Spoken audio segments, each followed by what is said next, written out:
Tepangkeun nami abdi Azalia Vivian Salsabila ti kelas 10 MIPA 3. Bade ngadongengkeun Sasakala Talaga Warna. Zaman baheula di daerah Puncak Bogor leuwih tepatna di lamping Gunung Lerno sakitaran Pagunungan Megamendung aya sahiji karajaan nu ngaranna Kutatangguhan. Ngaran karajaan ieu teh asalna tina kecap kuta nu miboga harti tempat jeung tangguhan nu hartina andalan. Karajaan ieu oge sok disebut Karajaan Kemuning Kamangi. Karajaan Kutatangguhan dipimpin ku saurang raja Prabu Swarnalaya nu istrina Prameswari nu ngaranna Ratu Purbamana. Di masa kapamimpinanana kerajaan ieu teh koncara damai, subur, makmur jeung tentrem. Teu aya hiji oge keluarga anu kakurangan kadaharan.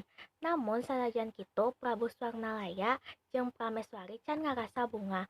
Sabab mangtaun-taun kawin maranehna encan dikaruniaan pun anak. Padahal sagala cara geus dilakukan seperti nginum jamu tradisional nepi ka menta saran ka panasehat karajaan. Tapi angger we teu aya hasilna. Saterusna sang Raja Swarnalaya mutuskeun pikeun tatapat di goa. Sanggeus babaraha lilana, akhirna raja menang hiji wangsit. Ku izin ti kawasa sanggeus babaraha bulan Prameswari teh hamil jeung ngalahirkeun putri nu gumelis kacida nu dibere ngaran Nyi Ajeng Gilang Rukmini atawa sok disebut Putri Ayu Kencana Ungu. Ku saking nyaahna ka putrina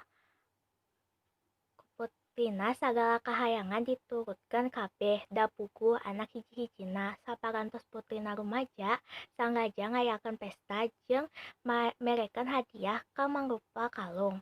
Tapi Nyi Ajeng Gilang Rukmini teh embungeun narima hadiah eta, malah dipiceun jeung dialungkeun nepi ka kalung tu tina inten berlian teh awur-awuran. Tungtungna indungna ceurik teu eureun-eureun. Barengan jeung kitu, aya kajadian di mana aya lini gede ngagoncang jeung kaluar cai tina jero taneuh. Nu makin lila, makin ngagedean, nepi ka akhirna ngalelepkeun kerajaan Kutatangguhan jeung sagala isina. Di jero dasar talaga sok mancarkeun cahaya nu warna-warni. Nu ceuk beja mah asalna tina kalung intan berlian kasebat. Kusabab kitu talaga eta dingaranan Talaga Warna.